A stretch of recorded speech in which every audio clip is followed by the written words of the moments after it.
राजस्थान के जोधपुर में एक तेज रफ्तार कार ने 3 लोगों की जान ले ली, जबकि कई लोग जख्मी हैं। रफ्तार के कारण कार बेकाबू हो गई, जिसने पहले सड़क से गुजर रहे कुछ लोगों को टक्कर मारी और फिर सड़क किनारे बनी झोपड़ी पर चढ़ गई, जिसका हैरान करने वाला सीसीटीवी वीडियो सामने आया, जिसमें एक दुपहिया गाड़ी चला रहा शख्स अचानक हवा में उड़ता दिखने लगा। पीछे से आ रही तेज रफ्तार सफेद कार ने इतनी जोर से टक्कर मारी कि स्कूटी चला रहा इंसान कई फीट हवा में उछल गया। लेकिन गाड़ी की रफ्तार कम नहीं हुई, बल्कि उसकी स्कूटी तो करीब 50 फीट तक खुद ही चलती रही। एक और स्कूटी सवार इसी तरह हवा में उड़ता दिखने लगा। गाड़ी की रफ्तार जरा भी कम नहीं हुई। एक साथ 2 टू व्हीलर और एक साइकिल को टक्कर मारने के बाद भी गाड़ी न रुकी न धीमी हुई। सड़क के किनारे बनी झोपड़ियों के सामने एक मोटरसाइकिल खड़ी थी, उसके पास 3 लड़के भी थे। अचानक सब कुछ रौंदती हुई कार इस बाइक से टकरा गई। लड़कों को संभलने का वक्त नहीं मिला और वो भी हवा में उछलते दिखने लगे। फिर सड़क किनारे बनी झोपड़ी को कुचलती हुई कार कुछ दूरी पर जाकर रुक गई। सब कुछ तहस नहस होने में केवल 7 सेकंड का समय लगा। ऐसा लगा जैसे कार को कोई इंसान नहीं रोबोट चला रहा हो जो ब्रेक दबाना भूल गया हो। सड़क के एक बड़े हिस्से पर कहीं जख्मी लोग गिरे हुए दिखने लगे, कहीं साइकिल, स्कूटी और मोटरसाइकिल गिरी हुई दिखी, तो कहीं लोगों के हेलमेट गिरे हुए दिखाई दिए। धूल का एक गुबार उड़ता हुआ दिखा। सड़क पर कार क्या निकली, जैसे मौत बांटने वाले यमराज ही कार लेकर निकल पड़े हों। और कुछ देर के लिए तो सब कुछ सुन्न सा पड़ गया। कोई कुछ समझ ही नहीं पाया कि आखिर हुआ क्या। जब होश आया तो लोगों को हर तरफ मदद मांगने वाले जख्मी लोग दिखने लगे, जिन्हें फौरन अस्पताल पहुंचाया जाने लगा। झोपड़ी के पास बिखरा खून और सड़क किनारे खड़ी कार को देखकर अंदाजा लगाया जा सकता है कि हादसा कितना दर्दनाक था। कार वाला लेके आया, ऊपर से गिरा दी गाड़ी। हमारे तो घर पे बैठे थे, बैठे हुए भी लाके ठोक दी और 4 बच्चों बिल्कुल ही बेहोश हो गया था। पुलिस ने फौरन जख्मी लोगों को इलाज के लिए जोधपुर के एम्स में पहुंचा दिया। राज्य के मुख्यमंत्री अशोक गहलोत भी जोधपुर के दौरे पर ही थे। घटना की खबर मिलते ही वो भी अस्पताल पहुंच गए और जख्मी लोगों का हालचाल पूछा। यूरोप के देश बेलारूस से पड़ोस में मौजूद पोलैंड में घुसने के लिए शरणार्थियों की भीड़ ने दावा बोल दिया और उन्हें रोकने के लिए पोलैंड ने अपने 12,000 से भी ज्यादा जवान बेलारूस की सीमा पर तैनात कर दिए। पोलैंड का दावा है कि 3 से 4,000 शरणार्थी पोलैंड के रास्ते जबरन यूरोप में दाखिल होने के लिए बेलारूस के साथ लगने वाले उसके बॉर्डर पर डेरा डाले बैठे हैं। और सामने आई तस्वीरों में भी बॉर्डर के उस पार बेलारूस में खड़ा शरणार्थियों का झुंड दिखा, तो दूसरी तरफ पोलैंड में सुरक्षा बल का पूरा जत्था तैनात नजर आया, जिनके बीच थी कटीली तारों की कई फीट लंबी दीवार। वो दीवार जिसे फांदने के लिए शरणार्थी किसी मौके की तलाश में भी नहीं दिखे, बल्कि वो धड़ल्ले से पोलैंड बेलारूस बॉर्डर पर बिछा कटीली तारों का जाल हटाते नजर आए। सामने ही हथियार लेकर पोलैंड के सुरक्षा बल के जवान तैनात थे, लेकिन शरणार्थियों के जहन में रत्ती भर का खौफ नजर नहीं आया, बल्कि एक आदमी तो कटीली तारों पर फावड़ा मारता दिखा। मतलब एक तो चोरी, ऊपर से सीना जोरी। पोलैंड के जवान ने उस पर केमिकल स्प्रे किया तो वो थोड़ा सा पीछे जरूर हटा, लेकिन भागा नहीं। और बाद में तो उसने अपना ही फावड़ा दिखाकर पोलैंड के सैनिक को आंखें दिखा दी। कुछ शरणार्थी पोलैंड के सैनिकों से सीधी लड़ाई में उलझे दिखे, वहीं उनके साथी बॉर्डर पर तंबू गाड़े नजर आए। मतलब वो अकेले नहीं थे, बल्कि उनका पूरा घर परिवार उनके साथ था, यहाँ तक कि छोटे छोटे बच्चे भी। असल में ये शरणार्थी बेलारूस के नागरिक नहीं है। माना जा रहा है कि ये सीरिया, इराक जैसे पश्चिम एशिया के देशों से भागकर बेलारूस पहुंचे वो लोग हैं जिन्हें बेलारूस साजिश के तहत अपने पड़ोसी देशों से लगने वाले बॉर्डर पर लाकर छोड़ देता है, ताकि वो उनके रास्ते यूरोप में घुस सकें। दिल्ली में प्रदूषण को काबू करने के लिए केंद्रीय प्रदूषण नियंत्रण बोर्ड ने जरूरी निर्देश जारी कर दिए। दिवाली के बाद से दिल्ली की हवा ऐसी जहरीली हुई कि लोगों पर सांस का संकट मंडराने लगा। ज्यादातर इलाकों में AQI 400 के पार चला गया और ऐसा स्मॉग छाया कि दिन में ही गाड़ियों की हेडलाइट जल गई। दिल्ली में धुंध का आलम यह है कि इंडिया गेट और अक्षरधाम मंदिर ठीक से नजर तक नहीं आए। यही हाल कालिंदी कुंज के आसपास भी रहा। इस वक्त कालिंदी कुंज के पास है और यहाँ पर जो धुआं है वो दिखाई दे रहा है। दिल्ली में स्मॉग से लोग परेशान हैं। घूमने फिरने वाले हों या टहलने वाले, सभी का घर से निकलना मुहाल हो गया। सुबह जैसे हम मॉर्निंग में निकले तो थोड़ा सा बाहर निकलने में भी डर लग रहा था कि आगे गाड़ी दिखाई देगी कि नहीं दिखाई देगी और ट्रैवलिंग करना सेफ होगा कि नहीं होगा। जिन्हें सांस लेने में तकलीफ होती है, उनके सर पर तो मानो आसमान गिर गया हो। इतना तकलीफ हो रहा है कि मेरे को 4-4, 5-5 बार अस्थमा का वो दवाई का पंप लेना पड़ रहा है। यही वजह रही कि गैस चेंबर जैसी हो चुकी दिल्ली की हालत सुधारने के लिए केंद्रीय प्रदूषण नियंत्रण बोर्ड ने कुछ निर्देश जारी किए। जिनके जरिए दिल्ली में बढ़ते प्रदूषण को रोकने में मदद मिल सकती है। केंद्रीय प्रदूषण नियंत्रण बोर्ड ने ये निर्देश ग्रेडेड रिस्पांस एक्शन प्लान के तहत जारी किए, जिनमें कई ऐसी मशीनों का इस्तेमाल बंद करने का निर्देश शामिल है जिनसे धूल उड़ती है। साथ ही यह भी कहा गया है कि पब्लिक ट्रांसपोर्ट को बढ़ावा दिया जाए, जिसके लिए यात्रा की कीमतें कम की जाएं। साथ ही दिल्ली एनसीआर में कोयले से चलने वाले कारखानों को कम करने के भी निर्देश दिए गए। इसके अलावा दिल्ली एनसीआर में ईंट भट्टे बंद रहेंगे। इसके अलावा दिल्ली सरकार ने भी प्रदूषण कम करने के लिए 11 नवंबर से एक अभियान चलाने का ऐलान किया है। पूरे दिल्ली के अंदर 11 नवंबर से 11 दिसंबर तक 1 महीने का ये सघन एंटी ओपन बर्निंग कैंपेन हम लॉन्च कर रहे हैं। भोपाल के कमला नेहरू अस्पताल के बच्चा वार्ड में बीती रात आग लग गई, जिसमें 4 बच्चों की मौत हो गई। आग लगने के बाद वार्ड में भर्ती 40 नवजात शिशु और डॉक्टर फंस गए, जिनमें 36 को वक्त रहते सुरक्षित बाहर निकाल लिया गया। लेकिन जिंदगी बचाने वाले अस्पताल में जिन 4 बच्चों की जान चली गई, उनमें एक के परिजन को जब बच्चे का शव सौंपा गया तो अस्पताल परिसर मां की चीत्कार से गूंज उठा।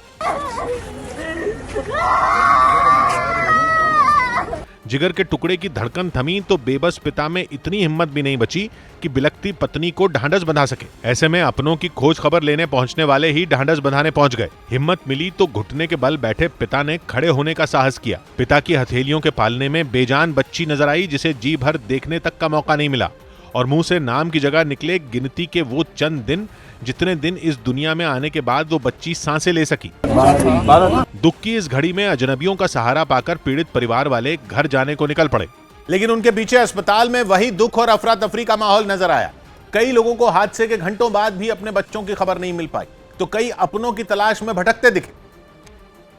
और अस्पताल के बाहर जमा भीड़ में हर माथे पर चिंता की लकीरें साफ साफ नजर आईं।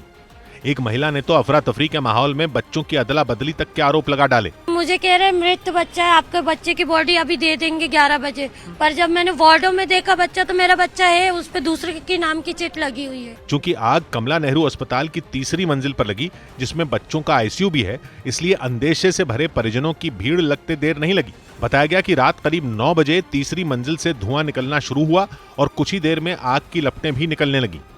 अस्पताल में मौजूद लोगों ने फौरन वार्ड के शीशे तोड़ डाले और वहां फंसे लोगों को निकाला जाने लगा। कुछ ही देर में दमकल की गाड़ियां भी पहुंच गईं और ज्यादा नुकसान होने से पहले आग पर काबू पा लिया गया। सरकार ने जांच के आदेश भी दिए हैं और जो एसीएस डिपार्टमेंट के हैं मोहम्मद सुलेमान, उनको जांच के लिए कहा गया है। हादसे के बाद राज्य के चिकित्सा मंत्री विश्वास सारंग हालात का जायजा लेने पहुंचे तो बाहर निकलते वक्त परेशान परिवार वालों ने उन्हें घेर लिया, जिन्हें वो ढांढस बंधाते नजर आए। जाहिर है सरकार और प्रशासन का ध्यान राहत और बचाव के काम पर लगा रहा, लेकिन दूसरी तरफ इस मुद्दे पर सियासत भी जोर मारने लगी। आग अस्पताल में लगी और मामला बच्चों से जुड़ा था, इसलिए कांग्रेस पार्टी ने हादसे के लिए सरकार को जिम्मेदार बताते हुए अस्पताल के बाहर ही विरोध प्रदर्शन शुरू कर दिया। कुछ नेता और कार्यकर्ता अस्पताल के अंदर जाने की जिद पर अड़ गए, जिन्हें रोकने के लिए पुलिस को मान मनोवल करनी पड़ी। प्लीज मैडम, ये इस चीज का वक्त नहीं है। आप बहुत समझदार हैं, आपने अपनी बात रख दिया, आला अधिकारी आप उनसे बात कर लीजिए। कांग्रेस के कार्यकर्ता हटे तो कुछ देर में पूर्व मुख्यमंत्री कमलनाथ भी बच्चों का हाल जानने पहुंच गए। जो मैंने दृश्य देखा है जी, सब बच्चों की हालत गंभीर है। हालांकि राज्य सरकार ने अस्पताल में भर्ती बच्चों के इलाज में कोई कसर नहीं छोड़ने और जांच के बाद हादसे के लिए कसूरवार पाए गए व्यक्ति के खिलाफ सख्त कार्रवाई का भरोसा दिया। जो भी दोषी होगा उसके खिलाफ एक्शन होगा। कमला नेहरू अस्पताल में आग लगने की घटना के बाद सरकार ने ऐसे हादसों को रोकने की दिशा में कदम उठाने के संकेत दिए। मुंबई में एक 2 मंजिला मकान ढहने से हड़कंप मच गया और बताया गया कि मकान की निचली मंजिल में मरम्मत का काम चल रहा था, लेकिन इसी दौरान ऊपर का हिस्सा भरभरा कर गिर गया और वहां रहने वाले कई लोग मलबे में ही फंस गए। हादसे की जानकारी मिलते ही दमकल की गाड़ियां वहां पहुंची और बचाव अभियान शुरू किया गया। सामने आई तस्वीरों में बचाव कर्मी मलबे में फंसे बच्चों को बाहर निकालते नजर आए। बताया गया कि इमारत में 2 परिवार मौजूद थे, जिन्हें एक एक कर बाहर निकाल लिया गया। हालांकि इस हादसे में किसी की जान नहीं गई। मलबे की चपेट में आने से कुछ लोगों को चोटें जरूर आईं, जिन्हें अस्पताल में भर्ती करवा दिया गया। सबको सही सलामत निकाल लिया गया है। कोई इस पूरे मामले में किसी की मौत नहीं हुई है। इन लोगों को सुरक्षित निकालने के बाद बचाव दल ने वहां सर्च ऑपरेशन चलाया और मलबे में फंसे लोगों की तलाश की। हरियाणा में बीते कुछ दिनों से जारी खाद की कमी से किसानों की परेशानी कम होने का नाम नहीं ले रही। खाद के लिए दुकानों और मंडियों के बाहर पहुंचे किसानों का इंतजार बढ़ने लगा तो कई जगहों पर वो हंगामे पर उतारू हो गए, जिसकी एक तस्वीर रेवाड़ी में दिखी। जहां किसानों ने आजिज आकर अनाज मंडी का मेन गेट बंद कर दिया। असल में कई दिनों से खाली हाथ लौट रहे किसानों को बताया गया कि सुबह से खाद बांटी जाएगी, लेकिन जब मंडी खुली तो रात से इंतजार कर रहे किसानों का भरोसा उस नोटिस से टूट गया जिसमें खाद नहीं होने की जानकारी थी। ऐसे में किसानों ने आपा खो दिया। हालांकि पुलिस ने किसानों को समझा बुझाकर अनाज मंडी का गेट खुलवाया। कुछ ऐसा ही हाल झज्जर का भी दिखा, जहां डीएपी यानी डाई अमोनियम फॉस्फेट के लिए सरकारी गोदाम पर पहुंचे किसानों को 3-3 बार लाइन में लगने और इतनी ही बार टोकन मिलने के बावजूद खाद नहीं मिली। फिर तो नाराज किसानों ने शहीद भगत सिंह चौक पर ही धरना दे दिया। शहर की सड़क बंद हुई तो पुलिस और प्रशासन का अमला मौके पर पहुंचा और किसानों को मनाने की कोशिश शुरू हो गई। प्रशासन की पहल के बाद किसानों ने रास्ता खोल दिया। नवजोत सिंह सिद्धू की अपील के फौरन बाद पंजाब के मुख्यमंत्री ने प्रधानमंत्री को चिट्ठी लिखी और करतारपुर कॉरिडोर खोलने की मांग की।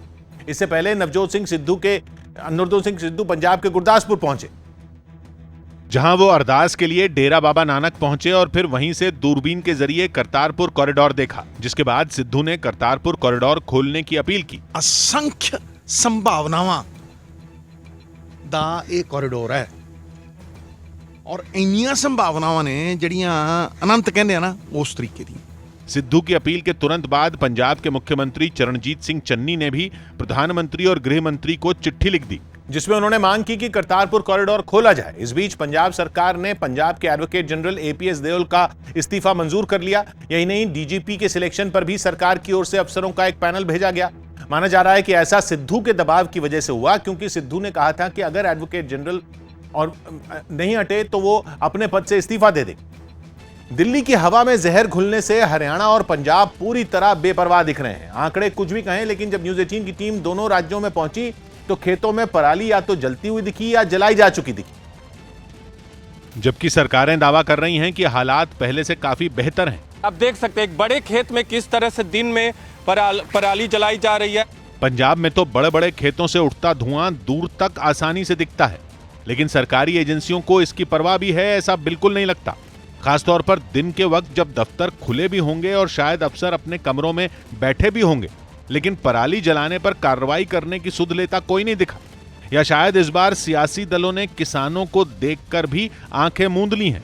सरकार की तरफ से या राजनीतिक दलों की तरफ से जो इनकी उम्मीदें होती है वो पूरी नहीं हुई। और पंजाब में तो चुनाव को देखते हुए भी ये कहा जा रहा है कि किसानों को कोई पराली जलाने से रोकने वाला नहीं, भले ही प्रदूषण कितना फैले। हरियाणा में भी सरकार शायद किसानों को छेड़ने के मूड में नहीं है। इसीलिए जब हमारी टीमें फतेहाबाद के खेतों में पहुंची तो किसान बेरोक पराली को आग के हवाले करते दिखे। अब तो दोनों राज्यों के किसान पराली जलाने को गलत तक नहीं मानते। 20 दिन हो गए, मशीन नहीं मिल रही, हम ढूंढ के थक चुके हैं, इसलिए ये आग लगाते हैं। कोई हल ही नहीं है इसका, हमें मजबूरी में जलाना पड़ता है। नरमी का कारण चाहे आने वाले चुनाव हों या कुछ और, लेकिन नुकसान बेकसूर लोगों को भुगतना पड़ रहा है, जिनके फेफड़ों में हवा के साथ जहर पहुंच रहा है। जम्मू कश्मीर के पुंछ में सुरक्षा एजेंसियों ने आतंकियों के 5 और मददगारों को गिरफ्तार किया। सुरक्षा बल की ओर से दी गई जानकारी के मुताबिक वहां चल रही मुठभेड़ के दौरान चलाए गए सर्च ऑपरेशन में ये 5 लोग पकड़े गए, जिन पर आतंकियों को खाना पहुंचाने और सुरक्षा बल की गतिविधियों की जानकारी देने का आरोप है। इनकी गिरफ्तारी के साथ ही अब तक 26 लोगों को आतंकियों की मदद के आरोप में वहां पकड़ा जा चुका है। बताया गया कि राजौरी और पुंछ में आतंकियों के मददगारों का यह सबसे बड़ा नेटवर्क था, जिसका भंडाफोड़ किया गया, जो सीमा पार से आतंकियों की घुसपैठ कराने में भी मदद करते थे। पुंछ के जंगलों में छिपे आतंकियों के खिलाफ अब भी ऑपरेशन जारी है। खबर है कि यूपी में विधानसभा चुनावों के लिए कांग्रेस उम्मीदवारों की पहली लिस्ट आने में देरी होगी। न्यूज़ 18 के अरुण सिंह की रिपोर्ट है कि प्रियंका गांधी ने राज्य में महिलाओं को 40% टिकट देने का वादा किया, लेकिन सूत्रों के मुताबिक पार्टी को इतनी बड़ी संख्या में दमदार महिला उम्मीदवार नहीं मिल रही हैं। हालांकि केंद्रीय चुनाव समिति की बैठक में पहली लिस्ट के लिए 50 उम्मीदवारों के नाम तय हो चुके थे और पार्टी इन नामों का ऐलान कर राज्य में सियासी बढ़त बनाना चाहती थी। लेकिन बताया जा रहा है कि प्रियंका के महिला आरक्षण के दांव से इस पर ब्रेक लग गया। लिहाजा प्रियंका के वादे को पूरा करने के लिए रणनीति में बदलाव किया गया और कांग्रेस के बड़े नेताओं के घर की महिलाओं को ही सियासी अखाड़े में उतारने पर विचार शुरू हो गया। जिनको ये संशय है वो महिला विरोधी हैं, वो महिलाओं को आगे नहीं आने देना चाहते।